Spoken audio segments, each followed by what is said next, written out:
ഈ രാഷ്ട്രം നമ്മുടേതാണ്. മുസ്ലിങ്ങളും പുലയനും പറയനും എല്ലാം ഉൾപ്പെട്ട നമ്മുടെ രാജ്യമാണ് ഇന്ത്യ. ഇതാർക്കും ശ്രീധരം കിട്ടിയല്ല, നമ്മൾ കെട്ടിപ്പടുത്ത രാഷ്ട്രമാണ് ഇന്ത്യ. ബ്രിട്ടീഷുകാരൻ ഭരിച്ച് മുടിച്ച് നമ്മളെല്ലാം ഊറ്റിയെടുത്ത് കരിമ്പിൻ ചണ്ടി പോലാക്കി 47 ആഗസ്റ്റ് 14 അർദ്ധരാത്രിയിൽ ഈ രാഷ്ട്രത്തെ ഉപേക്ഷിച്ച് പോകുമ്പോൾ ഡൽഹിയിൽ ചെങ്കോട്ടയിൽ നമ്മുടെ രാഷ്ട്രത്തിൻ്റെ പതാകയായ ത്രിവർണ്ണ പതാക ഉയരുമ്പോൾ നമ്മുടെ പിതാമഹന്മാരെല്ലാം ആഹ്ലാദ തിമിർപ്പിലായിരുന്നു, ഒപ്പം ദുഃഖത്തിലും. ഈ രാജ്യമെങ്ങനെ കെട്ടിപ്പടുക്കും എന്നുള്ളതാണ്, ഈ രാജ്യമെങ്ങനെ പുനഃസൃഷ്ടിക്കും എന്നുള്ളതാണ്. നവഖാലിയിലെ കാര്യം ഇവിടെ പറഞ്ഞു. മതത്തിൻ്റെ പേരിൽ പരസ്പരം വെട്ടി രക്തപ്പുഴ ഒഴുകുന്ന ഇന്ത്യയുടെ വിവിധ ഗ്രാമ നവഖാലികൾ, അതിനെല്ലാം പരിഹാരം കാണണം. അങ്ങനെ പരിഹാരം കണ്ട ഇന്ത്യയാണ് ഇനി പുറകോട്ട് നടത്താൻ സംഘപരിവാറും കൂട്ടരും ശ്രമിക്കുന്നത്. അങ്ങനെ പുറകോട്ട് നടത്താൻ നാം അനുവദിക്കത്തില്ല. ഇന്ത്യയുടെ സ്വാതന്ത്ര്യ സമരം തുടങ്ങിയത് ഒരു ക്ഷേത്രത്തിൽ നിന്നുമല്ല, ഒരു RSS ശാഖയിൽ നിന്നുമല്ല, മദ്രസകളിൽ നിന്നുമാണ്. ആ ചരിത്രം പല മുസ്ലിങ്ങൾക്ക് പോലും അറിയില്ല. മദ്രസകളായിരുന്നു നമ്മുടെ പോരാട്ട വീഥികൾ. എത്രയോ ഇമാമുമാരെ അറസ്റ്റ് ജയിലിൽ കൊണ്ടുപോയി കൊടിയ മർദ്ദനത്തിനിരയാക്കി. ഇസ്ലാം മത പാഠശാലകളെല്ലാം സ്വാതന്ത്ര്യ സമരത്തിന് വേണ്ടി രംഗത്തിറങ്ങി. അല്ലാതെ ബറാത്ത് നടത്താൻ മാത്രമല്ല പിള്ളേരെ ഇറക്കിയത്, ഇന്ത്യയുടെ സ്വാതന്ത്ര്യത്തിന് വേണ്ടി വരെയും നമ്മുടെ ജനങ്ങളെ ഇറക്കി. അങ്ങനെ നേടിയെടുത്ത സ്വാതന്ത്ര്യമാണിത്. ഫക്രാനന്ദൽ അണക്കെട്ടിൻ്റെ പണി നടക്കുമ്പോൾ അതുവഴി പോയ ഇന്ത്യയുടെ പ്രധാനമന്ത്രി പണ്ഡിറ്റ് ജവഹർലാൽ നെഹ്റു അവിടെ ഇറങ്ങി തൊഴിലാളികളുടെ അധ്വാനത്തെ ബോധ്യപ്പെട്ടു. അദ്ദേഹം അവരെ ഹസ്തദാനം ചെയ്തു, നെഞ്ചോട് ചേർത്ത് പിടിച്ചു. നിങ്ങളാണ് ഈ രാജ്യത്തിൻ്റെ സൃഷ്ടികർത്താക്കളെന്ന് അദ്ദേഹം പറഞ്ഞു. ഫക്രാനന്ദൽ അണക്കെട്ടിൽ പണിയെടുത്തത് ആരും പൂണൂല് ധരിച്ച ഒരാളിനെപ്പോലും അവിടെ കണ്ടില്ല. ഈ രാജ്യത്തെ ദലിതരും മുസ്ലിങ്ങളും പിന്നോക്കക്കാരുമൊക്കെയാണ്. നമ്മളാരും മതപാഠശാലകളിൽ മാത്രം ഒതുങ്ങി നിന്നവരല്ല. ഈ രാഷ്ട്രം നിർമ്മിക്കുന്നതിൽ അതീവ ശ്രദ്ധാലുക്കളായിരുന്നു. നമ്മുടെ രക്തവും നമ്മുടെ വിയർപ്പും നമ്മുടെ അധ്വാനവും നമ്മുടെ കർമ്മശേഷിയും നമ്മുടെ ബുദ്ധിശക്തിയുമാണ് ഈ രാഷ്ട്രം. ഈ രാഷ്ട്രത്തെ അങ്ങനെ ആർക്കും വിട്ടുകൊടുക്കാൻ ഞങ്ങൾ ഉദ്ദേശിച്ചിട്ടില്ല. അതുകൊണ്ടാണ് ഞാൻ പറഞ്ഞത്, ഇന്ത്യ സംഘപരിവാറിന് ശ്രീധനം കിട്ടിയ രാജ്യമല്ല. ഇന്ത്യയിലെ ഓരോ ഭാരതീയനും അവകാശപ്പെട്ടതാണ് ഈ രാജ്യം. ഒരു പൗരത്വ രജിസ്റ്റർ ഉണ്ടാക്കി നമ്മളെയെല്ലാം ബംഗ്ലാദേശികളും പാകിസ്ഥാനികളുമായി മുദ്ര കുത്താൻ എത്ര കാലം കൊണ്ട് കഴിയും? പിറന്ന മണ്ണിൽ ഇവിടുത്തെ വായുവും ജലവും ശ്വസിച്ചും ഭക്ഷിച്ചും ജീവിച്ച നമ്മളെ അഭയാർത്ഥികളാക്കി കഴിയിക്കാമെന്ന് ആരെങ്കിലും ധരിക്കുന്നുണ്ടെങ്കിൽ അത് നടക്കാൻ പോകുന്നില്ല. അതൊന്നും അംഗീകരിച്ചു കൊടുക്കുന്നവരല്ല ഇന്ത്യയിലെ ജനത. ഈ പ്രശ്നം ഇന്ത്യയിലെ മുസ്ലിങ്ങളുടെ മാത്രം പ്രശ്നമല്ല, ഈ രാജ്യത്തിൻ്റെ പ്രശ്നമാണ്. നമ്മുടെ ഭരണഘടനയുടെ മൗലിക ലക്ഷ്യങ്ങളുടെ പ്രശ്നമാണ്. നമ്മുടെ പൂർവികർ പോരാടി നേടിത്തന്ന അവകാശങ്ങൾ സംരക്ഷിക്കുന്നതിന് വേണ്ടിയുള്ള പ്രവർത്തനങ്ങളിൽ ഏർപ്പെടുന്നതിൻ്റെ ലക്ഷ്യമാണ്. ഇന്ത്യ നിലനിൽക്കേണ്ടതിൻ്റെ ആവശ്യത്തിൻ്റെ പ്രശ്നമാണ്. ഈ രാഷ്ട്രമുണ്ടെങ്കിൽ മാത്രമേ നമുക്ക് അവകാശം ചോദിക്കാൻ പറ്റൂ, ആവശ്യങ്ങൾ ഉന്നയിക്കാൻ പറ്റൂ. അതുകൊണ്ട് ഈ രാജ്യം നമ്മുടെ രാജ്യമാണ്. ഈ രാജ്യത്തിൻ്റെ മേലിൽ കറപുരട്ടാൻ, ഈ രാജ്യത്തെ വർഗീയവൽക്കരിക്കാൻ ആര് ശ്രമിച്ചാലും അംഗീകരിക്കാൻ കഴിയില്ല. ഉദ്ഘാടക പ്രസംഗൻ പറഞ്ഞതുപോലെ ഞങ്ങൾ എവിടെ നിൽക്കണം? ഈ രാജ്യത്തെ ജനങ്ങൾ എവിടെ നിൽക്കണം? ഇവിടുത്തെ ദലിതനും ആദിവാസിയും മുസ്ലിമും പിന്നോക്കക്കാരനും അവരെ സ്നേഹിക്കുന്ന പൂണൂൽധാരികളും എവിടെ നിൽക്കണം? ഈ രാഷ്ട്രം നിലനിൽക്കണമെന്ന് ആഗ്രഹിക്കുന്നവരെവിടെ നിൽക്കണം? അങ്ങനെ നിലനിൽക്കാനും നിലനിർത്താനും കോൺഗ്രസ്സുകാരനും CPMകാരനും അനുവദിച്ചില്ലെങ്കിൽ ഞങ്ങൾക്ക് ഞങ്ങളുടേതായ മാർഗം സ്വീകരിക്കേണ്ടതായിട്ട് വരും എന്നുള്ള കാര്യത്തിൽ യാതൊരു സംശയവും വേണ്ട. ഒരു ദേശീയ രാഷ്ട്രീയ പാർട്ടിയുടെ പ്രസ്താവന വന്നിരിക്കുന്നു. ബാബരി മസ്ജിദിൻ്റെ കോടതി വിധി വന്നപ്പോൾ രാമക്ഷേത്രം പണിയുന്നത് നല്ലത്, ഞങ്ങൾ സ്വാഗതം ചെയ്യുന്നു. ഇയാൾ സ്വാഗതം ചെയ്തില്ലെങ്കിൽ അവിടെ RSSകാർ പണിയാതിരിക്കുമെന്ന് തോന്നുന്നു. പേര് മതേതര പാർട്ടി എന്നാണ്. 50-55 കൊല്ലമായി പ്രവർത്തിക്കുന്ന എൻ്റെ പാർട്ടിയുടെ കാര്യമാണ് ഞാൻ വേദനയോടുകൂടി പറയുന്നത്. ഏത് പാർട്ടിയായാലും ഏത് ഭരണകൂടമായാലും ഞങ്ങൾക്കെതിരെ, ഈ രാഷ്ട്രത്തിനെതിരെ വരുന്ന ഏത് തെറ്റുകളെയും ഞങ്ങൾ ചൂണ്ടിക്കാണിക്കും. ഞങ്ങൾക്കതൊന്നും ഒരു പ്രശ്നമല്ല. പിന്നെ അധ്യക്ഷൻ പറഞ്ഞതുപോലെ മരിക്കാനൊന്നും ഞങ്ങളെ കിട്ടത്തില്ല. ഞാൻ മൊത്തം 3 പ്രാവശ്യം നിരാഹാര സത്യാഗ്രഹം കിടന്നിട്ടുണ്ട്. നല്ലപോലെ ആഹാരം കഴിച്ചിട്ടാണ് നിരാഹാര സത്യാഗ്രഹം അനുഷ്ഠിച്ചത്. വല്ലോനും ചെയ്ത തെറ്റിന് ഞാൻ പട്ടിണി കിടക്കണോ? നിങ്ങളൊന്ന് ആലോചിച്ച് നോക്ക്. ഇനിയിപ്പോൾ നമ്മളൊക്കെ കിട്ടും. 10-66 വയസ്സായ എന്നെപ്പോലുള്ള ആളുകളൊക്കെ ഇരിക്കും. ഇന്നത്തെ ചെറുപ്പക്കാരെടുത്ത് പറഞ്ഞാൽ പോയി പണി നോക്കാൻ പറയും. രാമോദൻ്റെ കൈ ഇരിക്കട്ടെ, ഞങ്ങൾ മട്ടണം കഴിച്ചിട്ട് ഇപ്പോൾ ഉടനെ വരാമെന്ന് പറയും. അതുകൊണ്ട് നമ്മൾ പട്ടിണി കിടന്ന് ത്യാഗം സഹിച്ച് നമ്മൾ മരിക്കേണ്ട കാര്യമില്ല. നമ്മൾ എങ്ങും ആരും ഓടിക്കാൻ പോകുന്നില്ല. നമ്മൾ ബംഗ്ലാദേശിലേക്ക് പോകുന്നില്ല. നമ്മൾ പാകിസ്ഥാനിലേക്ക് പോകുന്നില്ല. നമ്മൾ ഈ രാജ്യത്തെ ആദിദ്രാവിഡ ഗോത്രവർഗങ്ങളാണ്. ചില മുസ്ലിങ്ങൾ പറയും ഞങ്ങളുടെ പൂർവികരെല്ലാം മറ്റേ പട്ടര അളിയന്മാരാണ്, ഒരു ചേനയുമല്ല, നിങ്ങളൊക്കെ ഞങ്ങളുടെ ആളുകളാണ്, പൊലേനും പറയാനും ഒക്കെയാണ്. ഒരു പട്ടരനും ഇല്ല, ഒരു കിട്ടനും ഇല്ല. മലബാറിലൊക്കെ കുറേ ആളുകളുണ്ടെന്നുള്ളത് ഞാൻ നിഷേധിക്കുന്നു. ഇന്ത്യ എന്ന് പറഞ്ഞാൽ നാനാത്വത്തിൽ നിന്നും ഏകത്വം എന്ന് പറയുന്നത് 4 കവലച്ചട്ടിമ്പിമാരുടെ ഐക്യമുന്നണി എന്നല്ല അർത്ഥം. ഇവിടുത്തെ എല്ലാ സംസ്കാരങ്ങളും ഉൾക്കൊള്ളുന്ന രാജ്യമാണ് ഇന്ത്യ. ആ സംസ്കാരങ്ങൾ അതേപടി നിലനിർത്തിക്കൊണ്ട് തന്നെ നമ്മൾ പോകും. പിന്നെ മുസ്ലിങ്ങളിപ്പോൾ കോളടിച്ചിരിക്കുക, 5 ഏക്കർ ഭൂമി വെറുതെ കിട്ടിയിരിക്കുകയില്ലേ. CK ജാനുവും ഗീതാനന്ദനും 2 പെടലിക്കും മുതുകത്തും ഇടിയും കൊണ്ട് മുത്തങ്ങ സമരത്തിൽ പങ്കെടുത്ത് ജയിലിൽ പോയപ്പോൾ 2 മാസം കൊണ്ട് നടന്ന സമരത്തിന് ആയിരക്കണക്കിന് ആദിവാസികൾക്കാണ് 5 ഏക്കർ ഭൂമി വീതം കിട്ടിയത്. നൂറ്റാണ്ടുകളായി ഇന്ത്യയിലെ മുസ്ലിങ്ങൾ യുദ്ധം ചെയ്ത് പോരാടിയിട്ട് കിട്ടി 5 ഏക്കർ ഭൂമി. ഇതിൽ കൂടുതൽ ഗുണം നിങ്ങൾക്ക് ഇന്ത്യ രാജ്യം എന്തോ ചെയ്യണമെന്നാണ് പറയുന്നത്. ഞാൻ കോടതിയെ ബഹുമാനിക്കുന്നു. സുപ്രീം കോടതിയാണ്, സുപ്രീമായി തന്നെ അംഗീകരിക്കുന്നു. പരമോന്നത നീതിപീഠം തന്നെയാണ്. പക്ഷേ ഞാൻ ഇന്ത്യയിലെ മുസ്ലിങ്ങളോട് പറയുന്നു, നമുക്ക് പള്ളി പണിയാൻ നമുക്കെല്ലാവർക്കും കൂടെ ഓരോ രൂപ എടുത്താൽ മതി.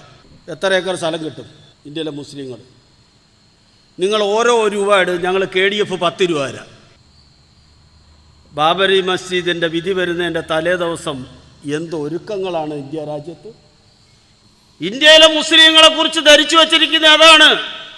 അവർ കലാപകാരികളാണ്, അക്രമകാരികളാണ്, നിയമത്തെ വെല്ലുവിളിക്കുന്നവരാണ്, രാഷ്ട്രത്തിൻ്റെ തത്വസംഹിതകളെ ലംഘിക്കുന്നവരാണെന്നൊക്കെയാണ് ഭരണകൂടം ധരിച്ചു വച്ചിരിക്കുന്നത്.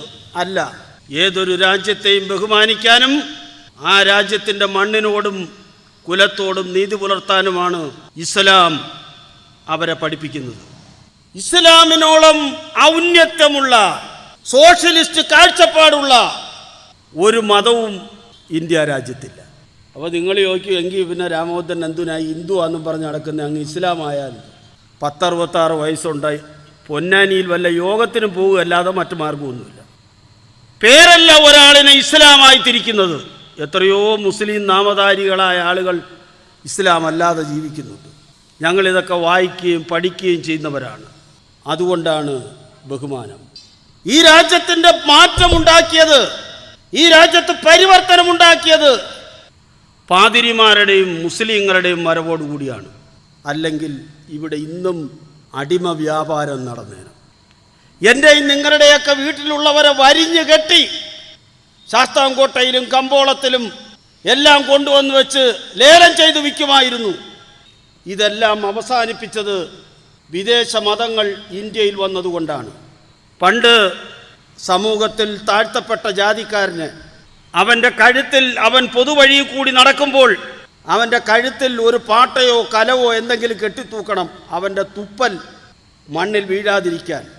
പുറകിൽ ഒരു ചൂലോ ഓലയോ കെട്ടിത്തൂക്കണം, അവൻ്റെ കാൽപാദത്തിൽ പാട് വീഴുമ്പോൾ ആ പാടുകൾ മായ്ച്ചു കളയാൻ. ഇതൊന്നും ഇവിടെ ഇസ്ലാം കൊണ്ടുവന്നതാണോ? വേദം ചൊല്ലുന്നവൻ്റെ നാവറക്കണമെന്നും കേൾക്കുന്നവൻ്റെ ചെവിയിൽ ഈയ ഉരുക്കി ഒഴിക്കണമെന്നും പറഞ്ഞത് ഇസ്ലാമാണോ? ക്രിസ്ത്യാനിയാണോ? സിഖുകാരനാണോ? പാഴ്സിയാണോ?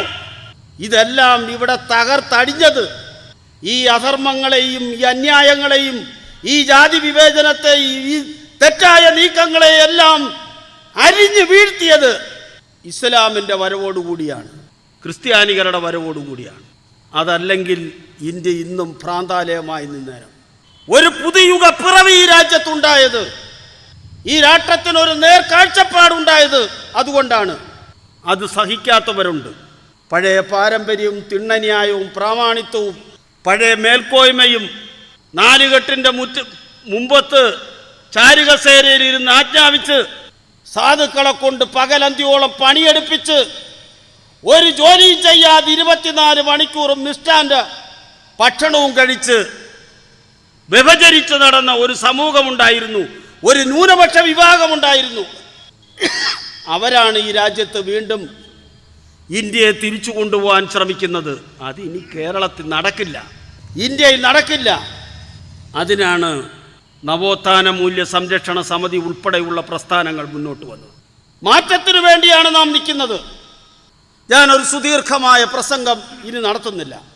ഇന്ത്യയിലെ മുസ്ലിങ്ങളിൽ 80% സാമ്പത്തികമായി വളരെ പിന്നിൽ നിൽക്കുന്നവരാണ്. സാമ്പത്തികമായി കുറേ മെച്ചപ്പെട്ട് നിൽക്കുന്ന മുസ്ലിങ്ങൾ കേരളത്തിൽ മാത്രമാണ്. അത് ഗൾഫ് നാടിലേക്ക് പോകാനും അധ്വാനിച്ച് കഷ്ടപ്പെട്ട് കുറേ സമ്പാദിക്കാനും കഴിഞ്ഞതുകൊണ്ട് മാത്രമാണ് കുറേ നല്ല വീടുകളെങ്കിലും ഈ സമൂഹത്തിനുണ്ടായത്. 70% ആളുകളും ദാരിദ്ര്യരേഖയ്ക്ക് താഴെയാണ്. ഒരു യൂസഫ് അലിയെ കണ്ടതുകൊണ്ട് ഇന്ത്യയിലെ മുസ്ലിങ്ങളെ വിലയിരുത്തരുത്. കേരളത്തിലെ മുസ്ലിങ്ങളുടെ സ്ഥിതിയല്ല ഇന്ത്യയിലെ മറ്റ് സംസ്ഥാനങ്ങളിൽ പോയാൽ. ഇന്നെല്ലാവരും കാശ്മീരിനെതിരായിട്ട് ചന്ദ്രഹാസം മുഴക്കുന്നു. ഞാൻ നിരവധി തവണ കാശ്മീരിൽ പോയിട്ടുണ്ട്. ഇത്രയും മനോഹരമായ ഒരു ഭൂമി നമുക്ക് കാണാൻ കഴിയില്ല. പക്ഷേ എന്താണ് കാശ്മീരിൻ്റെ സ്ഥിതി?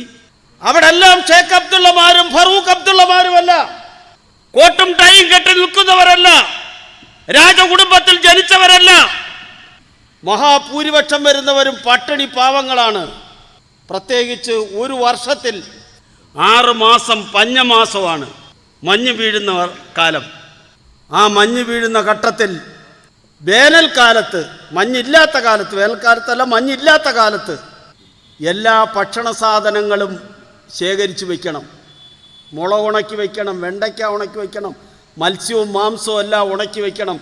അതൊരു 3 മാസത്തേക്കേ പരമാവധി കാണത്തുള്ളൂ. ഇതൊന്നും ശീതീകരിച്ച് വയ്ക്കാനും ചൂടാക്കി വയ്ക്കാനുമുള്ള മാർഗങ്ങളില്ല.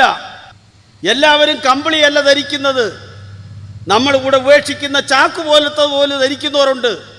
ശ്രീനഗറിൽ മാത്രം പോയാൽ പോരാ, ജമ്മു കാശ്മീരിൻ്റെ കുഗ്രാമങ്ങളിലേക്ക് പോകണം. ശ്രീനഗറിൽ നിന്നും ലേയിലേക്ക് പോകണം. എങ്കിലേ അവിടുത്തെ മുസ്ലിങ്ങളുടെ സ്ഥിതി അറിയൂ. ഇന്ത്യയിലെ എല്ലാ സംസ്ഥാനങ്ങളും കൊച്ചു കൊച്ചു സംസ്ഥാനങ്ങളെന്നുള്ള പദവി കിട്ടാത്ത കേന്ദ്രഭരണ പ്രദേശങ്ങളും ഒക്കെ സംസ്ഥാനങ്ങളായി ഉയരുമ്പോൾ ഒരു സംസ്ഥാനത്തെ കേന്ദ്ര ഗവൺമെൻറ് വെട്ടിമുറിച്ച് 3 കഷണങ്ങളാക്കുന്ന പ്രാകൃതമായ നടപടിയാണ് ജമ്മു കാശ്മീരിൻ്റെ കാര്യത്തിലുണ്ടായത്. നിങ്ങൾ പശ്ചിമ ബംഗാളിൽ പോകണം, നിങ്ങൾ UP പോകണം, ഹൈദരാബാദിൽ പോകണം. എത്ര സമ്പന്നന്മാരായ മുസ്ലിങ്ങൾ അവിടെ ഉണ്ടാവും, എത്ര പാവപ്പെട്ട ആളുകളുണ്ടാവും എന്ന് നിങ്ങൾ പരിശോധിക്കണം. ആ സമൂഹത്തെ മുഴുവനും രാജ്യദ്രോഹികളാക്കിയും ഇന്ത്യ വിരുദ്ധരാക്കിയും മാറ്റാമെന്ന് വിചാരിച്ചാൽ നടക്കില്ല. ഇന്ത്യ കണക്കെടുക്കുകയാണ്. ഇതാരാണിത്? പൂക്കുഞ്ഞ്. ഇതാരാണിത്? ജോസഫ്. ഇത് രാമഭദ്രൻ. ശരി, ജോസഫും രാമഭദ്രനും ഉടഞ്ഞോട്ട് നില്ല്. അത്രയും വലിയ മുസ്ലിം വിരോധമാണ് കാണിക്കുന്നത്. നമ്മളോട് ബംഗ്ലാദേശിലേക്ക് പോകാനും പാകിസ്ഥാനിലേക്ക് പോകാനും ആജ്ഞാപിക്കുന്നവർ അവരെവിടെ നിന്ന് വന്നവരാണെന്നവർ സ്വയം ആലോചിക്കണം. പക്ഷേ അങ്ങനൊരു അവകാശവാദം ഉന്നയിച്ച് ആരെങ്കിലും അപമാനിക്കാനും താഴ്ത്തിക്കെട്ടാനും നാം തയ്യാറല്ല. നമ്മുടെ പാരമ്പര്യവും സംസ്കാരവും അതല്ല.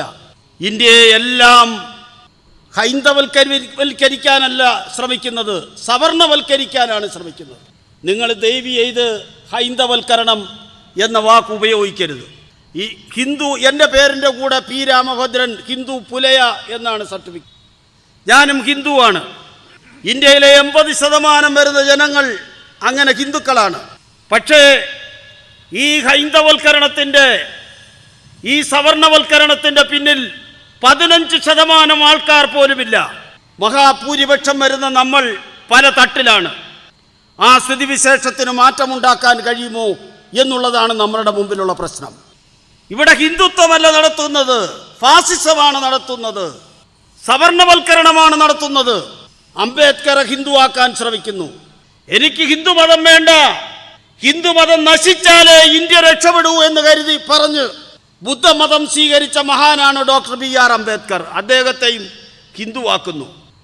മുസ്ലിങ്ങളെ അരിഞ്ഞു വീഴ്ത്തുന്നതിനെതിരായി യുദ്ധം ചെയ്ത് സമാധാനത്തിൻ്റെ യുദ്ധം ചെയ്ത മാടപ്പിറവായ മഹാത്മാഗാന്ധിജി, മുസ്ലിങ്ങൾക്ക് വേണ്ടി മതന്യൂനപക്ഷങ്ങൾക്ക് വേണ്ടി നിന്ന ഗാന്ധിജിയെ ഈ 150-ാം ജന്മദിനത്തിൽ അദ്ദേഹത്തെ ഹിന്ദുവാക്കുന്നു. സർദാർ വല്ലഭായ് പട്ടേലിനെ ഹിന്ദുവാക്കി കഴിഞ്ഞു. ഇനി പണ്ഡിറ്റ് ജവഹർലാൽ നെഹ്റുവിനെ ഇപ്പോൾ ഹിന്ദുവാക്കും.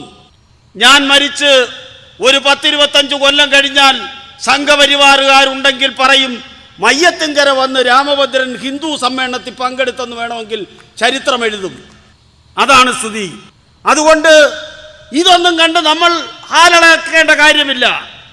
ഈ നോട്ടീസിൽ പറയുന്ന കാര്യങ്ങളോട് ഞാൻ പൂർണ്ണമായി യോജിക്കുന്നതിനോടൊപ്പം തന്നെ പല കാര്യങ്ങളോടും ഞാൻ വിയോജിക്കുകയാണ്.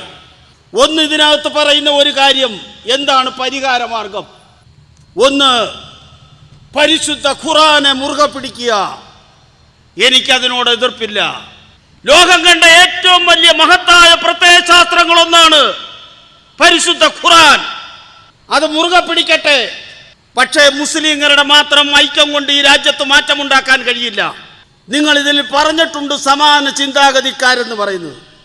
ആ സമാന ചിന്താഗതിക്കാരെന്ന് പറയുന്നത് ഇവിടുത്തെ ദലിതരും പിന്നോക്കക്കാരുമെല്ലാമാണ്. ആ ദലിതരെ മാറ്റി നിർത്തിക്കൊണ്ട് ഒന്നും ചെയ്യാൻ കഴിയില്ല. ദലിതരോടുള്ള പല മുസ്ലിങ്ങളുടെയും മനോഭാവത്തിൽ മാറ്റം വേണം. മാറ്റം ഉണ്ടായേ കഴിയൂ. ആ സൗഹൃദം ഇന്നുണ്ടോ എന്ന് എനിക്കറിയില്ല. ഞാൻ എൻ്റെ കുട്ടിക്കാലത്ത് എൻ്റെ വീടിൻ്റെ പരിസരത്ത് കല്യാണങ്ങൾ നടക്കാറുണ്ട്. ഇന്നത്തെ പോലെ സമ്പത്തും സൗകര്യമൊന്നും ഒന്നും മുസ്ലിങ്ങൾക്കില്ല. എൻ്റെ അയൽപക്കത്ത് നടന്ന ഒരു കല്യാണം രാത്രിയിലായിരുന്നു.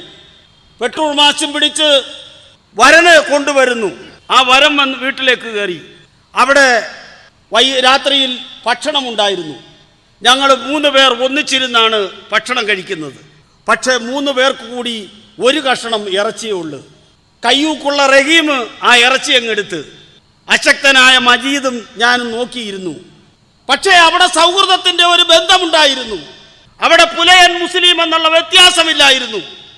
ഇന്ന് ഹിന്ദു ബാധ, സവർണ ബാധ പല മുസ്ലിങ്ങൾക്കും പിടിപെട്ടിട്ടുണ്ടെന്നുള്ള കാര്യത്തിൽ യാതൊരു സംശയവുമില്ല.